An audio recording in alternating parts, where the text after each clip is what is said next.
Where a communication is, as it were, merely offensive, grossly offensive, etc., then principles of free speech and free expression require there to be a high threshold and dictate that a prosecution is unlikely to be in the public interest in many of those cases. The jam,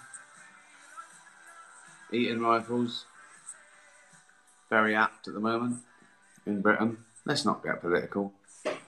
Lovely day, wasn't it? Let's get, can't help it, can you? Everyone's political at the moment with, well, it's not even politics, is it? It's about hypocrisy. It's about why should we do what we're told if they're not. It's as simple as that. You've got to lead by example.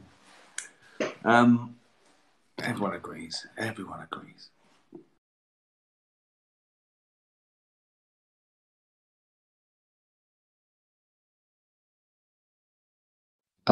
Where a communication is, as it were, merely offensive, grossly offensive, etc., then principles of free speech and free expression require there to be a high threshold and dictate that a prosecution is unlikely to be in the public interest in many of those cases. And the factors which will suggest people might not be prosecuted include things like deleting it quickly if you've sobered up in the morning. Can you explain about that? One thing that's very important in this area is that where free speech protects the subject matter, a prosecution must be proportionate. And when considering whether a prosecution is proportionate, the question of whether a communication is removed quickly, whether the individual expresses remorse, whether access to the communication is blocked, these are obviously relevant to any assessment of proportionality. And will it be more or less likely for individuals to be prosecuted criminally now when they're using Twitter or Facebook, do you think?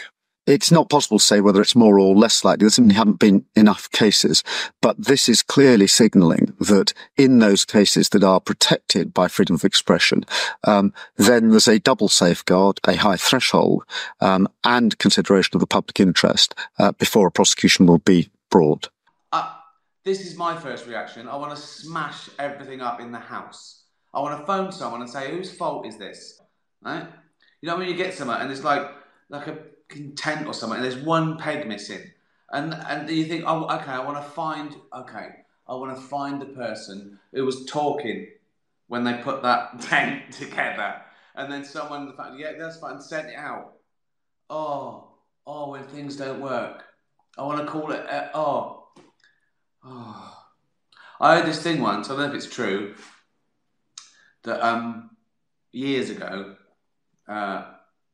Marks and Spencer's, when they sort of ordered like 10,000 shirts, 10,000 jackets, 10,000 trousers, they'd open it, and if they found one that was dodgy, they'd send it all back. So those people send it out to it was their job to make sure that it was right. I agree. Why is it our job to make sure something's all right? Why isn't it checked? Same as that sign when you walk past like scaffolding, and there's like, there's a sign that says, "Beware, workmen overhead," and a little picture of a falling hammer. What? So it's my problem to look out for. Don't drop hammers. Don't put a sign up.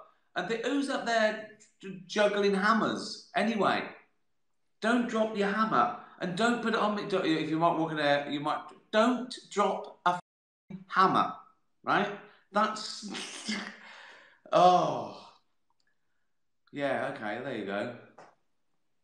And it's so annoying, isn't it, when something doesn't work, and it just should. Oh. I had a theory that some people make things not to work forever, so you have to buy another one. I think it's a conspiracy theory in some instances, like light bulbs, because they can make ones that last for a long time. Maybe it's not. Do you think that's true? Do you think manufacturers make things to last a year and then break, so you have to buy another one? It's a good question, isn't it? It's a good question. It's not a good question. Okay, listen. I'm going to try and bring the tone up today. It's shocking. So I'm going to get a little bit highbrow today. I'm going to get political, right? Satirical, like Radio 4 or something like the MASH report or something. Something smart. So some political stuff. Okay, ready? And sort of maybe impressions, sort of political, like Rory Bremen or something. Smart, just smart shit, right? Okay. This is Angela Merkel walking past like a big sticking out of a drain, right? Political, right? Okay.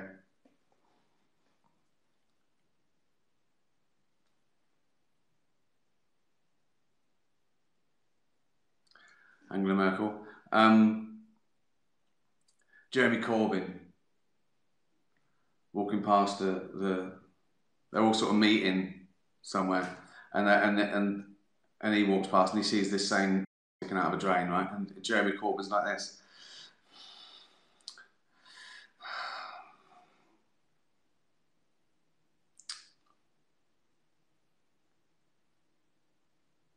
Right. One more sort of political, satirical impression. This wouldn't work on Radio 4 because it's more visual, but definitely, I think they definitely sort of have me, or I got news for you or something. Okay, last one. Kim Jong-un, right, walking past, right. He's all sort of hyper because he's going to test a rocket later. So he's all there with his sort of posse, and they're having a right laugh. They're having a right laugh, right there. And then he.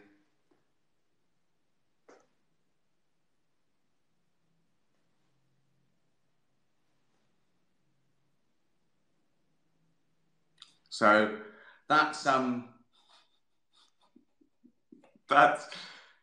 my attempt at more political shit, sort of, international politics, the big sort of questions, but slamming